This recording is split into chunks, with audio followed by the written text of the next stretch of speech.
역대상 29장 1절에서 19절 말씀입니다. 오늘 본문은 크게 두 단락으로 나눠집니다. 첫째 1절부터 9절까지로 다윗과 이스라엘 지도자들의 풍성한 성전 건축원금을 드리는 것에 대한 내용을 다루고 있습니다. 그리고 두 번째 단락은 10절부터 19절까지인데요. 다윗이 하나님을 찬양하는 기도와 백성들과 솔로몬을 위한 중보 기도를 하고 있는 내용을 다루고 있습니다. 먼저 첫 단락의 1절입니다. 다윗은 성전 건축을 시작하는 시점에서 성전 건축이 누구에게 택하신 바가 된 것인지와 또한 성전이 누구를 위한 것인가를 먼저 이야기합니다. 성전 건축이 하나님께서 선택한 사람 솔로몬에게 주어진 것이라는 것입니다. 누구에게나 하나님께서 허락하신 그런 사명이 있다는 것을 이야기하는 것입니다. 그리고 이 성전은 사람을 위한 것이 아니요 하나님을 위한 것이라고 밝히고 있습니다. 건물을 지어놓고 그것을 통하여 자기의 힘과 영광을 드러내려는 것이 아니라는 것입니다. 성전은 하나님의 영광을 드러내기 위한 것입니다. 그리고 그분의 영광을 조금이라도 드러낼 수 있는 상징으로서 성전을 여기 건축하는 것이지 다윗 자신의 어떤 영광을 위한 삐까뻔쩍하게 만들어 놓고 웅장하게 만들어 놓고 그것이 자기 자신을 위한 즉 솔로몬을 위한 것이 아니고 하나님을 위한 것이라고 분명히 밝히고 있는 것을 볼 수가 있습니다. 이렇게 말한 다윗은 2절부터 5절까지 자신이 성전 건축을 위하여 준비한 것들을 회중 앞에서 이야기합니다. 먼저는 물질적인 것들을 거론합니다. 금과 은, 녹과 철, 나무와 마노와 보석과 채소, 옥돌 등. 그리고 이어지는 3절에서는 제일 중요한 것을 말합니다. 바로 자신의 마음에 관한 것입니다. 내 마음이 내 하나님의 성전을 사모함으로, 즉 하나님을 사모하는 이것이 전제 조건이 되어서 자신이 소유한 금과 은을 드렸다는 것입니다. 사모하면 흘러가게 되어 있습니다. 물론 형식적으로도 흘러갈 수 있지만 진정한 마음으로 흘러가는 것이 중요합니다. 그리고 그것이 자신에게도 유익합니다. 오늘 다윗은 성전을 사모함으로, 성전을 사모한다는 것은 그만큼 하나님을 사모한다는 것을 의미하고 있습니다. 하나님을 사모하기 때문에 자기가 개인적으로 소유한 금과 은을 내 하나님의 성전을 위하여 드렸다는 것입니다. 여기에서 다윗은 하나님과의 관계를 드러내는 표현으로 내 하나님이라는 단어를 사용합니다. 내 하나님이기에 내가 드린다는 것입니다. 어떤 사람들은 내 하나님이신데도 자신의 것은 드리지 않고 남의 것만 바치게 하는 사람이 있습니다. 형식만 챙기는 사람은 내 하나님이라는 표현을 쓰면 안 됩니다. 이미 자신도 알고 하나님도 알고 계시기 때문입니다. 이것은 참된 신앙이 아닙니다. 참된 신앙이란 사모하는 마음이 흘러가는 것입니다. 이어지는 4절에서 다윗은 그 사모하는 마음으로 성전 건축을 위하여 자신이 드린 총량을 이야기합니다. 먼저 오빌의 금 3,000달란트라고 합니다. 그리고 수는 7,000달란트를 이야기합니다. 여기에서 오빌은 당시 금의 생산지로 유명한 그러한 지역입니다. 금 한 달란트의 무게는 34.3kg 정도입니다. 이것을 계산하면 34,300g이고 금 한 돈이 3.75g입니다. 그렇다고 한다면 오늘날 우리가 흔히 그 계산하는 단위인 한 돈, 두 돈, 이 돈으로 나누며 하자면 9,146돈입니다. 요즘 시세로 한 돈이 50만 원입니다. 예전에 물론 5만 원도 하고 그 다음에 50만 원이 아닌 더 작은 단위도 있었지만 요즘 50만 원이라고 한다면 이 한 달한테는 얼마냐면 약 45억입니다. 그리고 3,000달란트니까 45 곱하기 3,000 하면 13조 5천억입니다. 그러니까 단순한 계산이긴 하지만 이것을 볼 때 이것은 하나님에 대한 다윗의 마음이 진짜라는 것입니다. 누군가의 눈치를 보면서 왕이니까 어느 정도 드릴 수 있지만 진실한 마음이 아니면 이렇게 드릴 수는 없는 양이 오늘 이 다윗이 하나님의 성전 건축을 위해서 드리는 그러한 액수라는 사실입니다. 이러한 많은 양의 금과 은으로 성전 벽에 입히고 또한 그릇을 만드는 일에 내어 놓았다는 것입니다. 그리고 나서 지도자들을 향하여 하는 말이 이렇습니다. 누가 즐거이 손에 채워 여호와께 드리겠는가?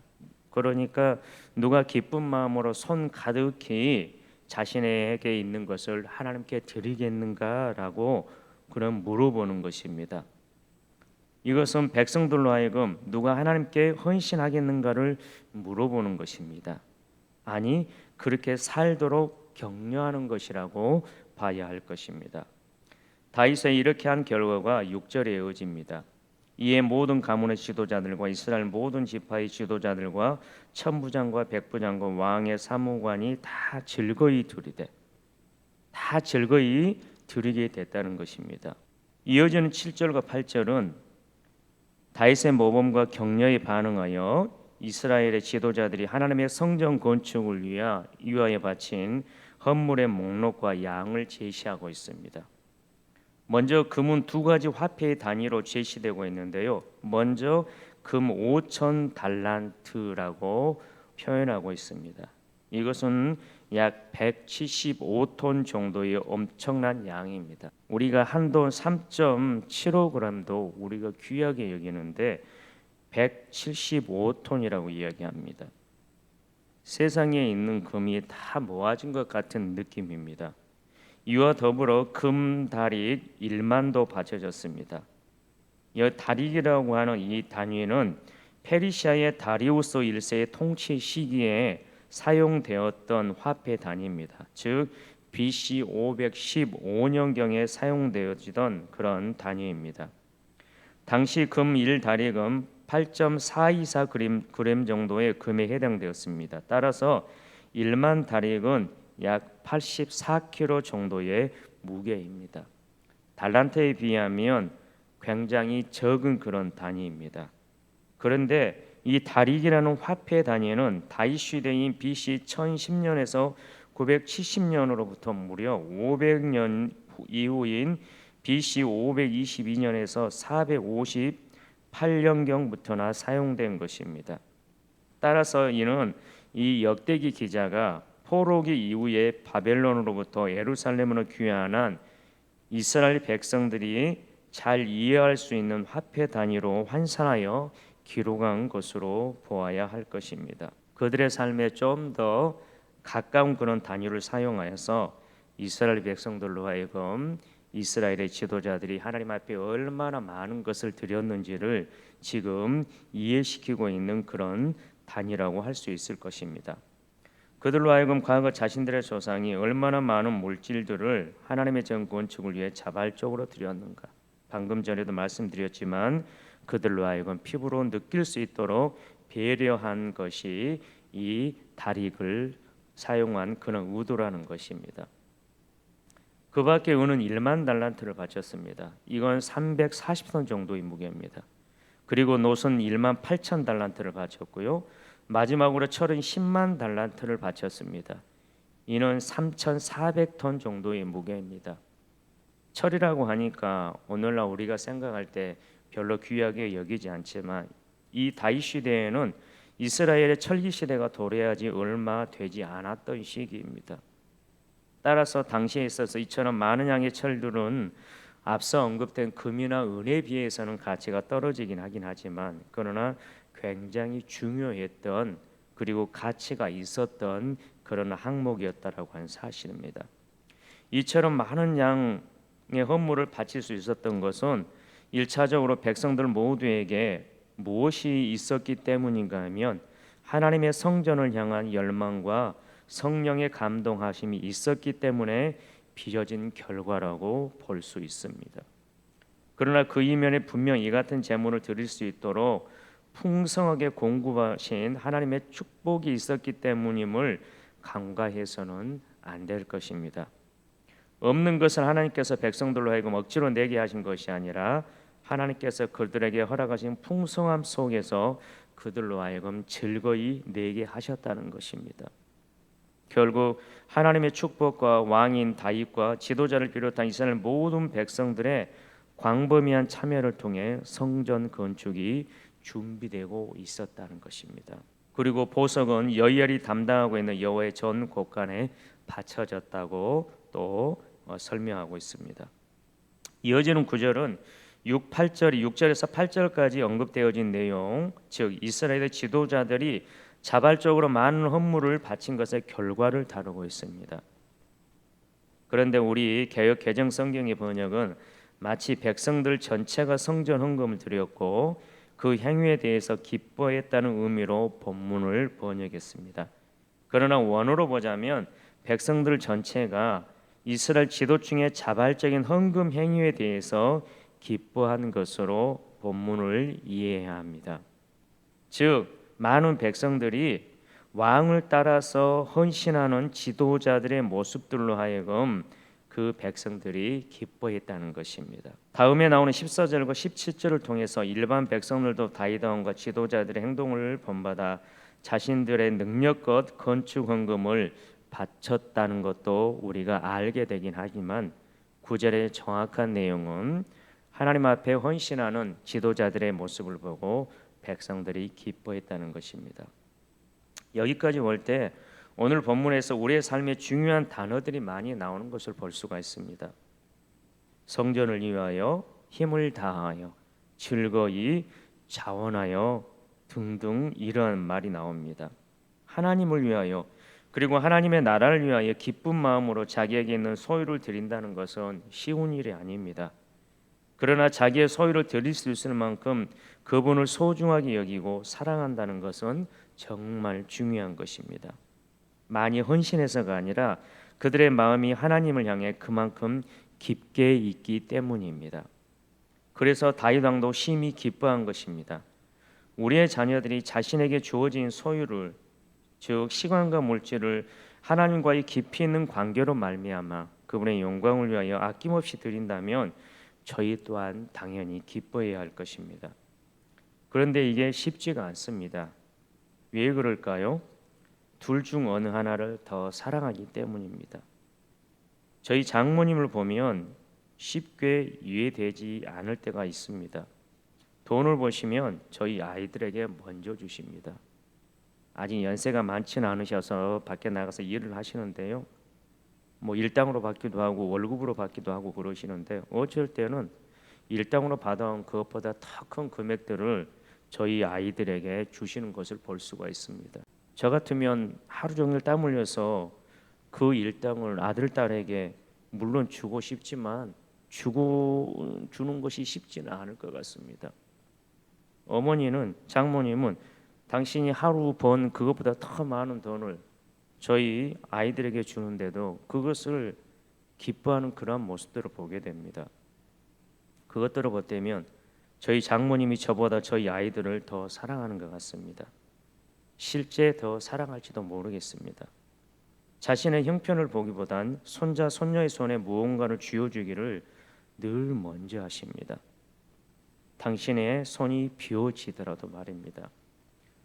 성전 건축에 대한 헌금이 풍성하게 채워진 후에 이어지는 두 번째 단락인 본문의 10절부터 13절까지는 전능하신 하나님을 향한 다윗의 찬양 고백이 나옵니다. 앞서 1절에서 9절까지에서는 다윗과 이스라엘 백성의 지도자들이 자원하여 풍성한 성전 건축 헌금을 바치므로 온 백성들과 더불어 다윗이 기뻐한 사실을 다루었습니다. 이어지는 10절에서 19절까지는 성전 건축 헌금을 마친 다윗의 찬양과 봉헌 기도 및 중보 기도를 다루고 있습니다. 이러한 단락은 다윗이 온 회중 앞에서 여호와를 송축하는 내용으로 시작됩니다. 10절 내용입니다. 다윗이 온 회중 앞에서 여호와를 송축하여 이르되 우리 조상 이스라엘의 하나님 여호와여 주는 영원부터 영원까지 송축을 받으시옵소서 이렇게 고백합니다. 다윗 왕이 인생의 마지막이 얼마 남지 않은 상황에서 이렇게 하나님을 송축하는 것은 자신이 마음속으로 염원한 간절한 소원이 곧 이루어질 것을 보았기 때문일 것입니다. 그리고 자신의 삶에 함께하신 하나님의 은혜가 컸기 때문일 것입니다. 여기 10절에 기록된 이스라엘은 민족으로서의 이스라엘이 아니라 족장이었던 야곱 개인을 지칭한다고 볼 수가 있습니다. 즉 다윗은 조상들 중에서 야곱의 하나님을 특별히 언급하면서 인격적으로 부족했던 야곱을 언약에 따라 끝까지 축복하셨던 신실하신 하나님의 자비로우신 면모를 되새기고 있는 것입니다. 이는 미천한 자신을 왕으로 선택하셨을 뿐만 아니라 부족한 자신의 아들 솔로몬에게 성전 건축의 대과업까지 허락하신 하나님의 놀라운 은혜에 감격하여 우리 조상 이스라엘의 하나님이라는 호칭을 사용하는 것입니다. 야곱같이 연약한 나를 사용하신 놀라운 하나님, 그 하나님이야말로 영원부터 영원까지 송축을 받으실 만한 분이라는 것입니다. 우리의 삶의 여정을 통해서 볼 때 내게 베푸신 하나님의 은혜를 돌아볼 때 우리 하나님도 우리에게 이러한 찬양을 받으실 만한 분이 아니십니까? 나의 하나님 여호와여, 영원부터 영원까지 송축을 받으시옵소서. 10절에서 다윗 자신을 향한 하나님의 은혜를 생각하며 송축을 받으시옵소서 하였던 다윗이 자신의 삶을 통하여 경험한 하나님에 대한 송축의 내용을 11절에서 풀어놓습니다. 여호와여, 위대하심과 권능과 영광과 승리와 여호와이 다 주께 속하였사오니 천지에 있는 것이 다 주의 것이로소이다. 여호와여, 주권도 주께 속하였사오니 주는 높으사 만물의 머리이심이니이다. 11절에 나타난 개념들은 다윗에게 있어서 피상적인 것이 아니라 일생의 경험을 통하여 직접 체험한 것들입니다. 위대하심, 권능, 영광, 승리, 위엄, 주권, 만물의 머리, 자신의 삶을 통하여서 하나님의 이러한 위대하심을 경험하였기 때문에 이러한 단어를 통하여서 하나님을 높이는 그런 다윗의 모습을 볼 수가 있습니다. 하반절에 이어지는 천지에 있는 것이 다 주의 것이로소이다. 여호와의 주권도 주께 속하였사오니 주는 높으사 만물의 머리심이니다라는 표현을 통해서 상반절에 언급된 5가지뿐만 아니라 하늘과 땅에 속해 있는 그 밖의 모든 것들도 실상은 여호와께 속해 있다는 것을 강조하며 만물의 주인이 하나님이라고 명시하고 있습니다. 결코 형식적인 것은 아니라는 사실입니다. 여기에서 다윗은 자신이 이스라엘의 공식적인 왕위에 위치해 있지만 이스라엘을 통치하시는 진정한 왕은 여호와시며 나라의 운명 역시 진정한 주권자이신 하나님께 달려있음을 겸손하게 고백하고 있는 것입니다. 이것이 당연한 고백일까요? 서민인 우리로서는 당연할 것입니다. 어떠한 큰 권력을 가지고 있지 않은 우리로서는 당연히 하나님이 왕이시지, 당연히 하나님의 주권을 갖고 계시지, 우리는 이렇게 쉽게 모든 것들을 하나님께 맡겨드릴 수 있습니다. 그러나 우리가 왕이 된다고 한다면, 우리가 미국의 대통령 트럼프 정도 된다고 한다면, 우리가 오늘 이 다윗의 고백처럼 주권이 하나님께 있다라고 쉽게 고백할 수 있을까요? 결코 그렇게 하기 어려울 것입니다. 그러나 왕의 위치에 있는 사람이 자신이 아닌 하나님을 왕으로 인정하는 것이 쉬운 일이 아님에도 불구하고 오늘 이 다윗 왕은 하나님이 모든 것의 주인이라고, 주권을 가지고 있는 것이라고 오늘 고백하는 것을 볼 수가 있습니다. 우리의 모든 것이 우리 하나님께 있음을 고백하며 살아가는 저와 여러분 되시기를 소망합니다. 그리고 이어서 또 하나의 주권 가운데 있는 것을 거론합니다. 12절은 인간의 삶과 좀 더 관련된 내용들입니다. 부와 귀, 사람을 크게 하심과 강하게 하심, 즉 우리 인생의 부와 귀와 명예와 권력의 모든 것이 하나님의 손에 있다는 것입니다. 다윗은 구약의 어느 인물보다 많은 재물을 소유하였던 자들 중에 한 사람입니다. 그는 자신의 부가 자신의 능력으로 얻어진 것이 아니라 하나님으로부터 비롯되는 사실을 철저히 인정하였습니다. 그러므로 그 물질들을 아낌없이 하나님의 영광을 위해 사용할 수 있었던 것입니다. 그리고 이러한 다윗의 고백은 일개 미천한 목동 출신이었던 다윗 자신이 여호와의 주권적인 개입으로 크고 강한 권세를 지닌 현재의 왕의 위치에까지 이르게 된 사실을 배경으로 하고 있습니다. 12절에 이렇게 고백할 수 있었던 것은 옛날 자기가 목동이었던 자기 자신이 현재 왕으로 되어 있는 이것을 지금 이 생각하면서 부와 기와 그런 모든 것들이 주의 손에 있다라고 고백하는 것입니다. 이에 반하여 솔로몬은 다윗보다도 더 많은 부귀 영화를 누렸지만 인생 말기에 여호와를 떠남으로 말미암아 이스라엘의 분열이라는 비극의 원인을 제공하는 자가 되고 말았습니다. 또한 사울도 자신이 왕이 되었지만 진짜 왕이신 하나님의 말씀에 불순종함으로 자신에게 주어진 권세를 잃어버리게 되고 말합니다.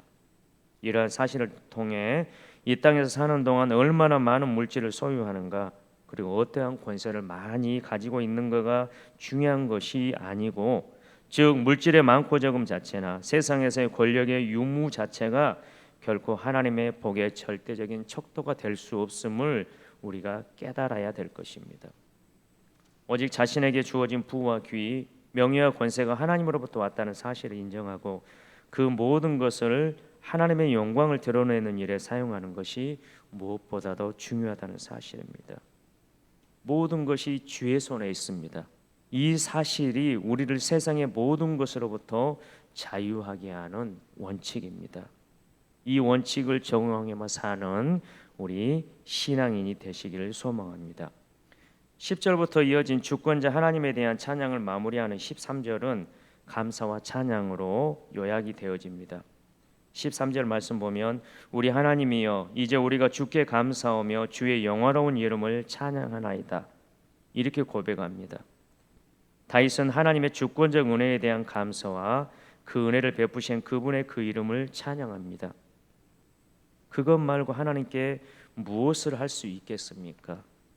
다윗은 오직 감사와 찬양밖에 하나님께 올려드릴 것이 없었다는 것입니다. 10절부터 13절까지가 주권자 하나님을 향한 다윗의 신앙 고백적 성격을 지니는 찬양이었다면, 이어지는 14절부터 이제 17절까지는 성전 건축 건물에 대한 봉헌 기도에 해당하는 부분입니다. 한편 이러한 새로운 단락은 의문문으로 시작되는데요. 그러나 이는 다윗이 자신의 정체성과 이스라엘 백성들의 정체성을 몰라서 던진 질문이 아닙니다. 나와 내 백성이 무엇이기에 이처럼 즐거운 마음으로 들을 힘이 있었나이까? 라고 물어보는 것은 다윗이 이미 자신과 백성들이 여호와 앞에서 단지 나그네와 그림자와 같은 존재임을 깊이 인식하고 있는 상황 가운데서 드린 그러한 이 감사의 고백입니다. 본문은 다윗이 자신과 백성들의 신분이 너무나 미천함에도 불구하고 성전 건축과 같은 위대한 사업을 준비할 수 있게 하신 여호와께 이 수사 의문문을 사용해서 감사의 고백을 드리고 있는 것입니다. 14절에서 10절까지에서 다윗은 하나님께 즐거이 드릴 수 있는 이유가 모든 하나님께로부터 받은 것이기에 가능했다라는 고백을 하고 있습니다. 자신들 스스로가 만들어낸 것이 아니고 다 하나님으로부터 받은 것이기에 단지 돌려드린 것뿐이라는 것입니다. 즉 다윗은 성전 건축을 위한 헌물을 드릴 수 있는 것도 하나님이 먼저 주신 은혜가 있었기에 가능한 것이라고 고백한 것입니다. 나그네와 거류명 같은 존재, 일시적인 존재와 같은 자신들에게 하나님이 먼저 복을 주셨고 이를 영원하신 하나님의 성전 건축을 위해 다시 드리도록 해 주셨기 때문에 즐거이 드릴 수 있었다는 것입니다. 사역을 하는 현장에 있다 보니 많은 사람들을 보게 되는데요. 특별히 두 부류의 사람들을 경험하게 됩니다. 자기에게 있는 것을 내어놓는 것에 인색한 사람들과 그리고 기꺼이 내어놓는 사람들. 경제적 여유가 있는 사람인데도 인색한 사람이 있고 경제적 여유가 없는 것 같은데도 내어놓는 일에 인색하지 않은 사람들이 있습니다. 무엇 때문에 이런 차이가 나는 것일까요? 아마도 여기 14절에 나오는 다윗의 고백의 차이가 아닐까 싶습니다. 내어놓는 것에 인색하지 않은 사람은 다윗처럼 모든 것이 주께로 말미암아 싸우니 우리가 주의 손에서 받은 것으로 주께 드렸을 뿐이니이다, 이렇게 고백하는 사람이고, 인생한 사람은 내가 수고해서 애써 모은 내 것이니 이 아까운 것을 어떻게 내놓을 수 있겠느냐 하면서 말입니다. 저도 나이가 먹어가고 하나님에 대한 사랑이 깊어가고 그러면서 예전에는 베푸는 것에 대한 그런 인색함이 참 많았었습니다. 간사의 삶을 살면서 늘 재정이 뭐 여유가 없었고 뭐 그랬기 때문이기도 하고 그러긴 하지만, 그러나 점차 이 신앙이 성장해 가면서 제 자신의 그런 모습이 달라지는 것이 어떤 부분이냐, 물질에 대한 것들입니다. 나도 쓰기 바쁜데 어떻게 이것을 누군가에게 흘려보내는가, 이것이 쉽지 않았습니다. 그런데 지금은 누군가로부터 흘려받는 그런 삶을 통하여 사는 나의 삶을 돌아보면서, 누군가가 저에게 흘려보내주면 그것을 일일이 다 또 흘려보내는 그런 삶을 살고 있습니다. 우리 교회에서도 어떤 권사님이 개인적으로 저에게 성경 헌금이라고 주시는 분이 계십니다. 그러면 그것을, 그 금액을 적어놓고 일일이 누구에게 저도 흘려보냅니다. 이왕이면 단 한 푼도 제 자신을 위한 것으로 사용하는 그것보다는 누군가에게 성경 헌금으로 드렸기 때문에 그것이 누군가에게 흘러갈 수 있도록 일일이 지출을 기록하면서 흘려보내고 있습니다. 억지가 아닙니다. 모든 것들이 하나님의 은혜라고 생각하기 때문에 이것을 흘려보내는 그런 삶이 차근차근 되어지는 것 같습니다.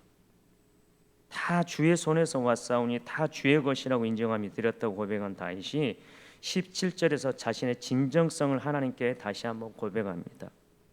하나님께 즐거이 드린 것이 나의 진심입니다.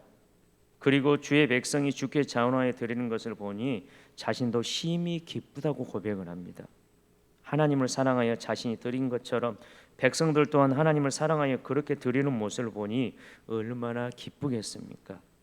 이것이 백성을 사랑하는 왕의 진정한 모습입니다. 백성들이 하나님 앞에 바르게 사는 것을 보는 기쁨이 최고의 기쁨인 다윗의 모습을 볼 수가 있습니다. 백성들이 기쁜 마음으로 기꺼이 헌물을 바친 사실에 대하여 자신의 기쁨을 고백한 다윗은 이제 18절에서 이러한 신앙적 행위를 한 이스라엘 전체를 위하여 중보 기도를 하는 모습을 볼 수 있습니다. 다윗은 이러한 중보 기도를 시작하기에 앞서 아브라함과 이삭과 이스라엘의 하나님 여호와라는 특별한 호칭을 사용하여 하나님을 부르고 있습니다. 여기 18절에 나타난 세 인물들은 선민의 뿌리로 일컬어질 수 있는 세 족장들입니다. 본문에서는 언약의 신실한 하나님을 상기시키는 기능을 지금 이 세 사람의 그 호칭이 하고 있습니다. 하나님께서 이들과 맺은 언약을 하나님께서 신실하게 이루셨다는 고백을 이 세 사람의 이름을 지금 거론하면서 이 다윗은 하나님 앞에 고백하고 있는 것입니다. 따라서 본문의 이러한 호칭 속에는 이스라엘의 백성들이나 솔로몬의 연약함에도 불구하고 하나님의 능력과 신실하심으로 반드시 언약을 성취시켜 달라는 다윗의 간절한 염원이 담겨 있는 것입니다. 18절 말씀 보면 주께서 이것을 주의 백성의 심중에 영원히 두어 생각하게 하시고 그 마음을 준비하여 주께로 돌아오게 하시오며, 여기에서 다윗이 말하는 이것이란 바로 앞절에서 언급된 것으로 여호와께 자원해서 최선을 다해 물질과 마음을 바치는 백성들의 신앙적 태도를 가리킵니다.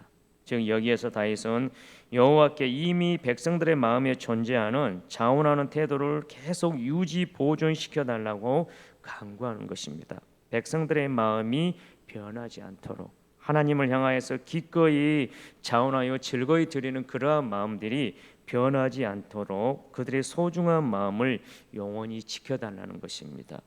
하나님을 향한 그러한 마음을 말입니다. 한편 다윗이 이처럼 간곡한 기도를 올리면서 헌물이 바쳐지도록 준비시켜 달라는 기도를 올리지 않고 백성들의 마음이 하나님을 향하도록 준비해 달라고 기도하는 이유는 하나님이 기뻐 받으시는 것이 물질이 아니라 마음임을 알았기 때문입니다.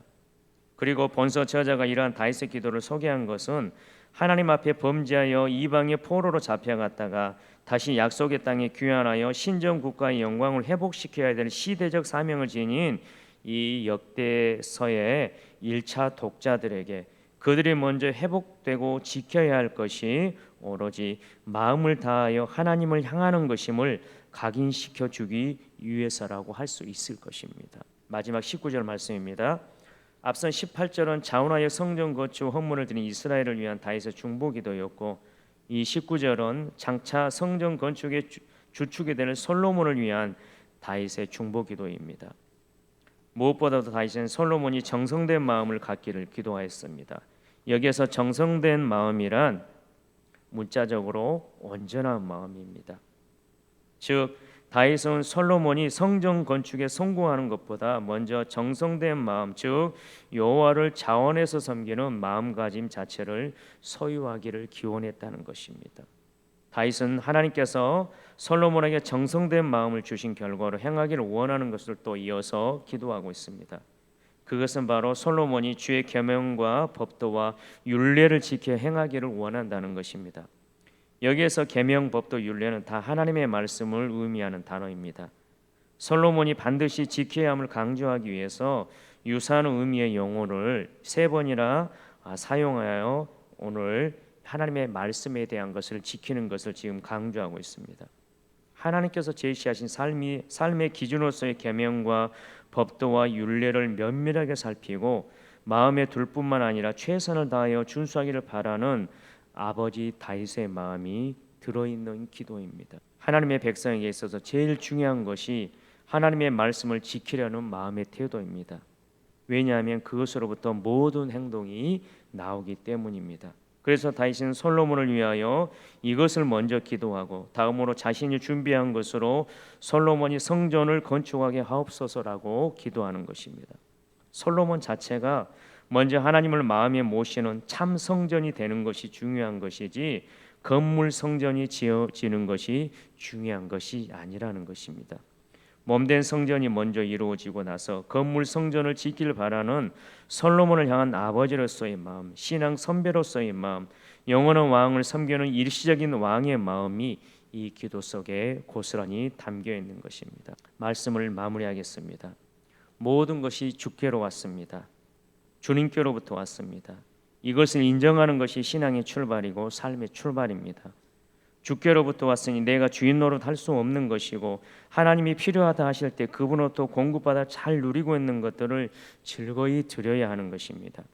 다윗이 솔로몬을 위한 기도에서 하나님의 말씀을 지켜 행하는 것을 보이는 성전 건축보다 우선하여 기도한 것처럼 우리가 말씀을 지켜 행하는 것을 더 근본적인 하나님의 백성의 의무로 알고 살아가야 할 것입니다. 다윗처럼 지도자들처럼 백성들처럼 온 마음으로 하나님의 주권을 인정하며 그분이 기뻐하시는 하나님의 백성된 삶, 하나님의 말씀을 지켜 행하는 우리 모두가 되시길 우리 주님의 이름으로 축원합니다. 기도하겠습니다. 사랑하는 하나님, 오늘 다윗이 모든 주권이 하나님께 있음을 고백하며 그리고 건물 성전이 지어지는 것보다 몸된 성전으로서 이스라엘 백성들이 그리고 자신의 아들 솔로몬이 성전이 되기를 그렇게 구하였던 것처럼 오늘 이 시대를 살아가는 우리 또한 부와 기와 명예와 권세와 이런 모든 것들이 하나님께 있음을 우리가 고백하며 하나님께서 우리에게 주신 이 모든 것들을 나 자신의 탐욕을 위해서 사용하는 그것이 아니라 하나님의 영광을 위하여서 즐거이 기꺼이 기쁜 마음으로 들을 수 있는 넉넉한 그러한 마음, 참된 신앙의 마음을 가질 수 있는 우리 모두가 될 수 있도록 은총을 베풀어 주시옵소서. 그러한 삶을 통하여서 하나님을 사랑하고 이웃을 사랑하는 우리의 삶이 되게 하여 주시고 하나님께 기뻐하며 또 하나님을 영광 올려드리는 그런 삶을 살아내는 하나님의 사람들 되게 하여 주시옵소서. 감사하고 예수님의 이름으로 기도드립니다. 아멘.